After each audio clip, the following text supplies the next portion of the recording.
Right. Hello, welcome. This is sort of the last question in the January 2011 AQA AS Unit 2 past paper. Now, what this mainly focuses on for this topic is to do with, this question is to do with internal reflection, refraction, Snell's law, these kind of fancy physics terms. So, what we're going to be doing today, starting off with, I'll sort of zoom in just so I can focus so you don't get my big head in the way. We've got a container there where there's like a little angle. That's the angle of refraction.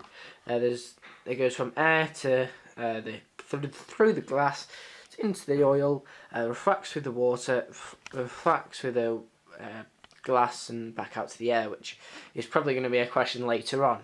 Not that I know that at all. No, it's purely coincidental. So there's a little angle. Sorry, I was pointing to it in my finger. I'll zoom in on it. Oh, that there. Well, so it goes fuzzy. That's 44 degrees.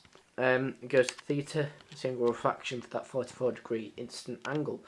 And as it happens, the first question, I sort of leave it there, it sort of asks us to find theta there. Now, it tells us the refractive index of oil, water and the glass.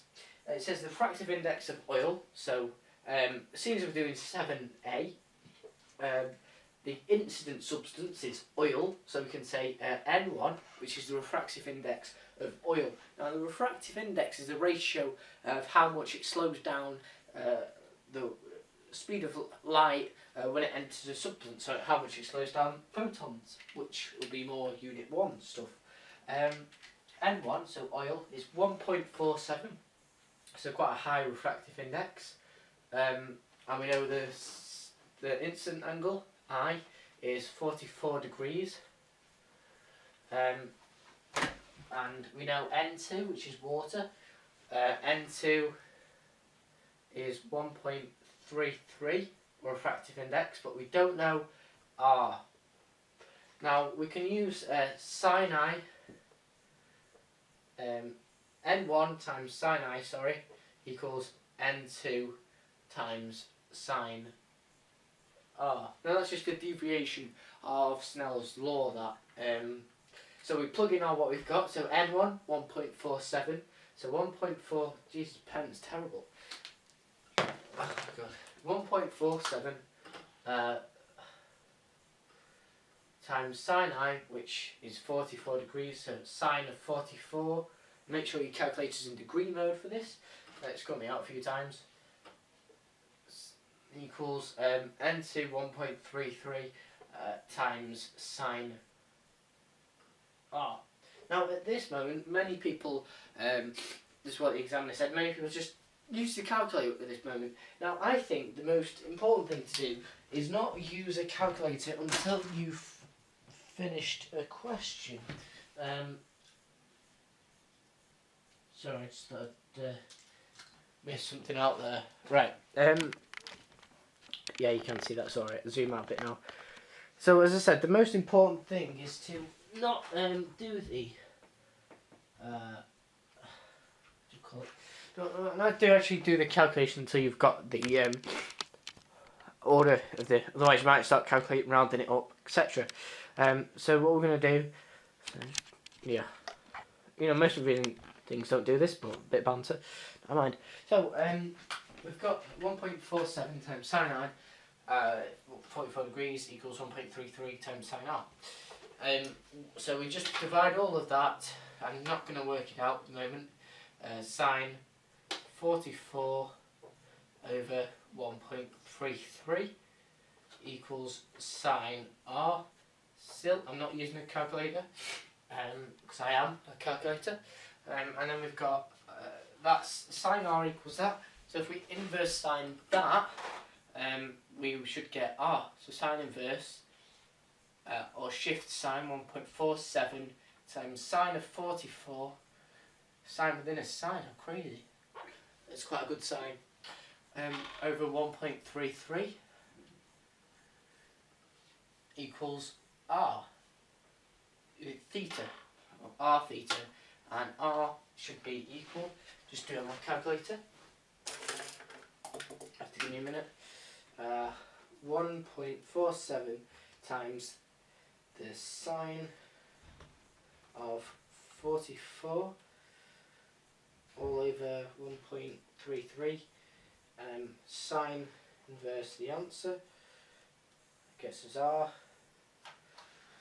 and that should get you an answer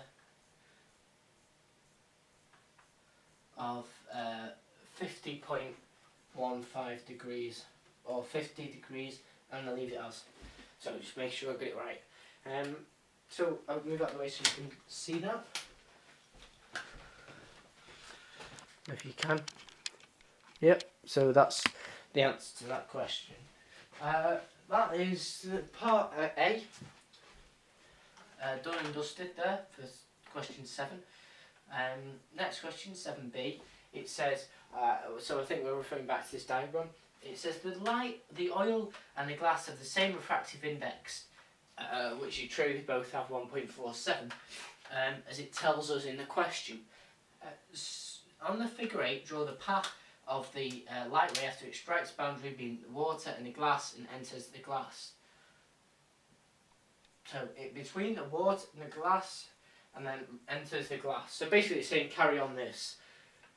So just a little heads up really, if it's going into a more refractive substance, it's going to slow it down by a greater amount, and that's shown by it being pulled more towards the normal. So if it's going from water to glass, water's a lower refractive index than glass, so it's going to be bent more towards the normal. So I just add it on here, it's just going to bend towards the normal, and does it ask us to carry it on through? Enters the glass. So it's basically just that little arrow there, I think. That's all for 7b. Just a heads up really on internal reflection. I know we're not doing it in this question, but for something to totally internally reflect, it's good to have an angle bigger than the critical, and the surrounding substance has to be of a lower refractive index, otherwise it can't totally internally reflect. Just quick little heads up there, and I'm fairly sure that's the right way around. So yeah, that's the end of question 7b. See what 7c has to say. It says, explain, for 7c, I'm not going to write this down, it says, explain why the total internal reflection will not occur when the water travels. I've kind of just explained that, so how crazy I predicted the future. Maybe I should sit in an exam. Anyway, so it says, explain why the total internal reflection will not occur when the light ray travels from water to glass. It's worth one more, so basically all you needed to say was what I just said there. For something to totally internally reflect, it needs to have a an angle larger than the critical, but obviously you don't know that, so you can't really say that. Well, you could, but I don't think you'd get the mark, I'll just check. And then you needed to say, the main thing you need to say, it needs to be surrounded by a lower substance of a lower refractive index, and obviously glass is higher, so therefore it can't totally internally reflect. Just to see what they would have given you for that. Yeah, that's basically, so basically just my second point. I don't see any mention there about the critical angle. I think that's, yeah, that's quite high. It's quite, so not high, there's not much room for movement there. I mean, I'd ask your teachers, but I would just go with the fact it's surrounded by a high refractive index, so it can't totally internally reflect. 7d says, calculate the critical angle between, I'll have to get rid of this 7a working, I'll just sort of rub it off if that's okay. Just sort of give you a moment there. Right. So we have sort of gone over a few questions there without actually writing anything down. So if you haven't been paying attention, it look like we've skipped a few questions. So we're going to 7d now. So it says calculate the critical angle for the boundary between air and glass. So what you need to do, N1 is N1 equals 1 point. It's a refractive index of glass. So just go back up, see what it was. I think it's 1.47. Yeah, 1.47. Glass to air. think it was.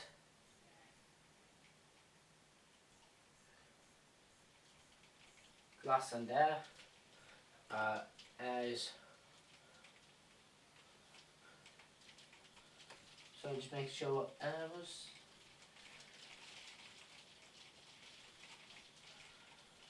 N1, N2 equals 1. The sine theta, the critical, is equal to N2 over N1. Now, yeah, N1 always has to be larger than N2, I think. Just make sure I've got that the right way round. Otherwise, basically, if it's larger, if the top one is larger than what you've got, then it can't critically angle. Because obviously you can't inverse a number, sine inverse a number larger than 1. So that gives you 1 over 1.47. And then you sine inverse that. And the critical angle is...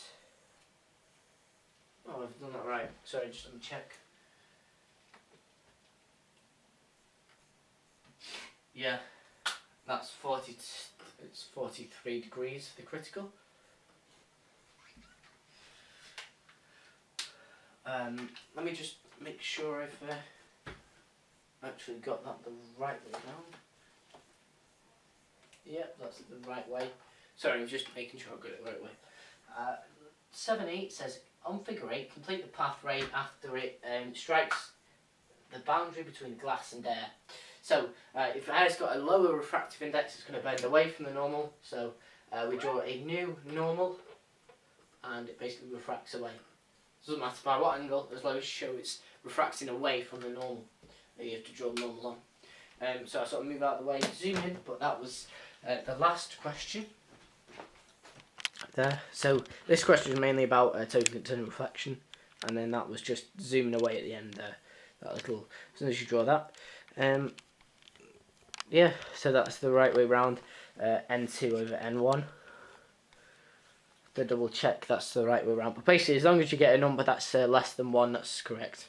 So we'll see you in the next video. Hopefully you've enjoyed watching this sort of overview of the physics topics, and we'll see you in the next one.